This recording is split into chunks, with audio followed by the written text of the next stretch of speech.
परमेश्वर को धन्यवाद देते हैं आज की सुंदर सुबह के लिए।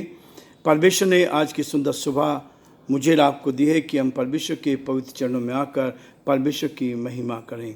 प्रियो, मैं आप सभी का स्वागत और वेलकम करता हूं आज की सुबह living Christian movement fellowship ministry Jaipur Rajasthan में। प्रभु आप सबको बहुत बड़ी बरकत दे, आशीष दे। हिंदुस्तान के हर क्षेत्र में ये डिवोशन जा रहा है। परमेश्वर का धन्यवाद करते हैं कि बहुत से भाई बहनों ने इसके द्वारा उत्तम से उत्तम आशीष पाई है और परमेश्वर अपनी महिमा को ले रहा है ताकि हम कमजोरी की हालत में परमेश्वर पिता की महिमा करते चले जाएं। ताकि परमेश्वर चाहता है कि हम उसके साथ साथ आगे बढ़कर परमेश्वर की महिमा करें। प्रियो, आज एक विषय है जिस विषय को लेकर हम हर रोज़ एक विषय आपके सामने में रखता हूं ताकि उस विषय को लेकर हम आगे बढ़ते जाएं। आज का जो विषय है मृतक कलीसिया, मरी हुई कलीसिया। परमेश्वर का वचन इस बात को कहता है, मेरे राह के सामने कहता है। यहेजकेल उसका 37 अध्याय उसके 3 पद में कहता है, क्या ये हड्डियां जी सकेंगी? क्या ये हड्डियां जी सकेंगी? मृतक कलीसिया, ऐसी कलीसिया जो ऊपर से दिखने में तो बहुत अच्छी लग रही है लेकिन अंदर से मरी हुई है, अंदर से मरी हुई है। इसलिए परमेश्वर चाहता है कि हमारे जीवनों में केवल परमेश्वर को महिमा मिले।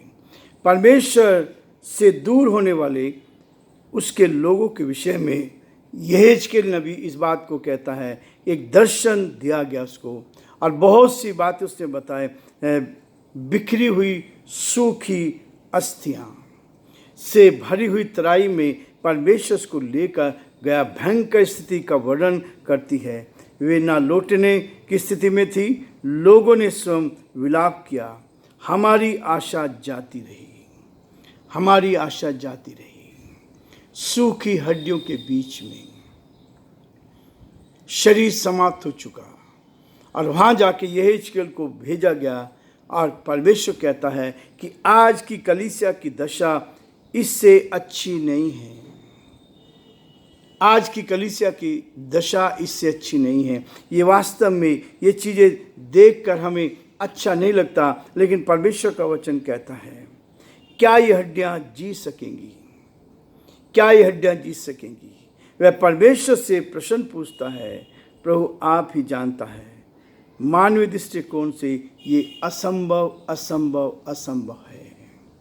मानवीय दृष्टिकोण से बिल्कुल असंभव है। लेकिन प्रियो, आज इस स्थिति को हम देखते हैं कि आज की कलीसिया की दशा इससे अच्छी नहीं है। उसका रूप तो है पर सामर्थ्य नहीं है।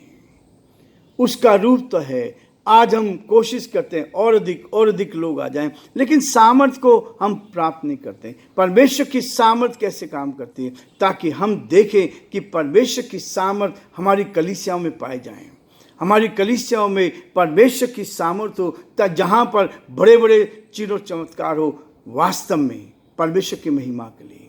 जब हम परमेश्वर की महिमा करते हैं तो परमेश्वर चाहता है कि हम उसके नाम में आगे बढ़कर परमेश्वर की महिमा करें। प्रियो, सरदीस की कलीसिया को परमेश्वर का वचन कहता को मसीह ने डांटा कि तू दिखता तो जीवित है पर है मरा हुआ। तू दिखता तो जीवित है। प्रकाशित वाक्य 3 अध्याय उसके 1 पद में कहता है कि तू दिखता तो है जीवित पर है मरा हुआ। धन है पर दर्शन नहीं है। आज पैसे के पीछे लोग दौड़ रहे हैं। पैसा है लेकिन दर्शन नहीं है। और इस बात को कहता है, काम तो है पर प्रेम नहीं है। आज काम तो बहुत है, लोग बहुत व्यस्त हैं, लेकिन उनके अंदर से प्रेम चला गया है। प्रेम नहीं है। बढ़ती तो है, वृद्धि ना होकर विभाजन है। आज लोगों में, कलीसिया में, विश्वासियों में विभाजन है। अलग अलग लोगों ने अपनी अपनी ढपलियां उठा के अपना काम करना शुरू किया और इसलिए जो सेवा होनी चाहिए वो आज तक नहीं हो पाई है। 2025 साल निकल गए, लेकिन हिंदुस्तान में 2.5% लोग ही प्रभु को जानते हैं। ये दुख की बात है। क्योंकि विभाजन हमारे अंदर है। हम अपनी अपनी ढपली बजाते हैं, हम अपने अपने तरीके से काम करते हैं। इसलिए परमेश्वर कहता है, परमेश्वर मेरे और आपके जीवन में इस बात को चाहता है कि हम प्रेम में बने रहें, आत्मा में बने रहें, एक दूसरे को उठाना सीखें, एक दूसरे के साथ खड़े होना सीखें। और यही है खतरनाक स्थिति। आज कलीसियाओं की स्थिति यह है, मेरा मेरा मेरा, मैं कैसे बढ़ूंगा, लोग मेरी वाई कैसे करेंगे। आज वाई के पीछे लोग चल रहे हैं कि मेरा नाम हो जाए। नाम तो कुछ समय के लिए है। बहुत सारे लोग आए और चले गए, बहुत सारे लोग आए। भाई भगत सिंह ने बहुत बड़ा काम किया, बहुत बड़ा काम किया। मदर टेरेसा ने बहुत बड़ा काम किया, डॉक्टर एम ए थॉमस ने बहुत बड़ा काम किया। लेकिन क्या हुआ, वो भी संसार को छोड़कर चले गए। परमेश्वर ने बड़ा बड़ा काम कर रहा है अपने दासों को इस्तेमाल करके। और भाई भगत सिंह का जीवन एक ऐसा जीवन रहा है। हैदराबाद में उन्होंने सेवकाई की, लेकिन जीवन भर किसी से नहीं मांगा, हाथ नहीं फैलाया, केवल परमेश्वर की ओर हाथ फैलाया। परमेश्वर ने उनकी सारी आवश्यकताओं को पूरा किया। और यही है वास्तव में जब हम केवल परमेश्वर की ओर देखते हैं। आज बहुत सारी कलीसियाएं प्रभु की ओर नहीं, संसार की ओर देख रही हैं। आज प्रभु यही चाहता है कि आपके पास 2 हैं, 10 हैं, 20 हैं, 50 हैं, जो भी लोग हैं, आप उनके साथ परमेश्वर की महिमा करते जाएं। परमेश्वर ने आपको जिम्मेवारी दी है ताकि इस जिम्मेवारी को लेकर हम परमेश्वर की महिमा करें। प्रियो, वचन कहता है, पहला तीमुथियुस का 5 अध्याय में कल हम देख रहे थे, इसका हमने शुरुआत की थी। लेकिन परमेश्वर का वचन कहता है, 5 पद में कहता है, जो सचमुच विधवा हैं हर एक की सुधि लेने के लिए परमेश्वर का वचन कहता है, जो सचमुच विधवा हैं और उसका कोई नहीं, वह परमेश्वर पर आशा रखती है, परमेश्वर पर आशा रखती है और रात दिन विनती और प्रार्थना में लोलीन रहती है। यह है परमेश्वर की दासियों का काम कि हर रोज, हमारे नाम के लिए नहीं, लेकिन वो हर रोज का करते, प्रार्थना में लोलीन रहती है। पर जो भविष्य भोग विलास में पड़ गई है, वह जीते जी मर गई है। जो भोग विलास में पड़ गई है, वो जीते जी मर गई। परमेश्वर का वचन कहता है, पौलुस कहता है इस बात के लिए कि वो जीते जी मर गए। इन बातों की भी आज्ञा दिया कर ताकि वे निर्दोष रहें। सबके लिए कहा, बुजुर्गों के लिए कहा, बुजुर्ग स्त्री के लिए कहा, विधवाओं के लिए कहा, जवानों के लिए कहा, हर एक के लिए कहता है ताकि वो निर्दोष रहे, निर्दोष रहें। पर यदि कोई अपनों को और नीच करके अपने घराने की चिंता ना करे, तो वह विश्वास से मुकर गया। हमारा जीवन सुरक्षित रखने वाला परिवार भी कलीसिया है।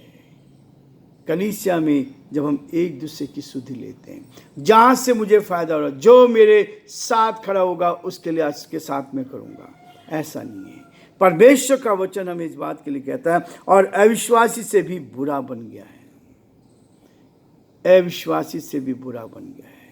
हम केवल संसार की बातों में लग गए हैं, संसार की बातों में सब झूठ फरेब सब चल रहा है। एक दूसरे को उठाना, एक दूसरे को गिराना, एक दूसरे के विरोध में काम करना, ये सब चल रहा है। परमेश्वर चाहता है कि हम क्या करें। उसी प्रकार 9 पद में कहता है, विधवा का नाम लिखा जाए जो 60 वर्ष से कम ना हो, जो 60 वर्ष से कम ना हो, और एक ही पति की पत्नी रही हो, एक ही पति की पत्नी रही हो। परमेश्वर बार बार अपने वचन में इस बात को कहता है। स्त्री के लिए भी कहा गया है और पुरुष के लिए भी कहा गया है कि एक ही स्त्री एक ही पति की पत्नी होनी चाहिए, और पुरुष को भी एक ही पत्नी का पति होना चाहिए। हम तो संसार में अपने भोग विलास में अपने तरीके से बना लेते हैं और अपने तरीके से लोगों को मोल्ड भी कर लेते हैं, लेकिन ऐसा नहीं है। परमेश्वर का वचन कहता है, हम जब शादी करते हैं तो इस बात को देखते हैं, ये पवित्र विवाह होता है। मसीह में जो शादी होती है वो पवित्र विवाह होता है। परमेश्वर की ओर से डिजाइन किया गया, परमेश्वर की ओर से परमेश्वर ने तैयार किया, ये सब कुछ परमेश्वर की ओर से हुआ था। और हम उसको तोड़ कर क्या करते हैं, अपने तरीके से काम करने लगते हैं। इसलिए कहता है, प्रियो और भले काम में सुनाम रही हो, जिसने बच्चों का पालन पोषण किया हो, अतिथि की सेवा की हो, पवित्र लोग के पांव धोए हो, दुखियों की सहायता की हो, और हर एक भले काम में मन लगाया हो। हर एक भले काम में मन लगाया हो। और इसलिए प्रियो, परमेश्वर का वचन कहता है कि हमारे जीवन में जीवन तभी होगा जब हम एक दूसरे की सुधि लेंगे, जब आप एक दूसरे की सुधि लेंगे और सेवकाई में आप आगे बढ़ते जाएंगे। परमेश्वर अपने लोगों को इस बारे में तैयार करता है ताकि हम आत्मा से भरकर परमेश्वर की महिमा करते जाएं और जो परमेश्वर की योजना है उसको अपने जीवन में पूरा कर सकें। प्रियो, आज हम ये रुकना चाहेंगे, कल हम 11 पद से आगे बढ़ेंगे ताकि परमेश्वर को महिमा मिले। आज जो परमेश्वर की इच्छा है हमारे जीवन में पूरा हो। परमेश्वर आप सबको बहुत बड़ी बरकत दे, आशीष दे, ताकि हम हर कदम पर परमेश्वर की महिमा को देख पाएं। आज जो प्रभु की इच्छा है उसको पूरा करें। परमेश्वर आप सबको बहुत बड़ी बरकत और आशीष दे।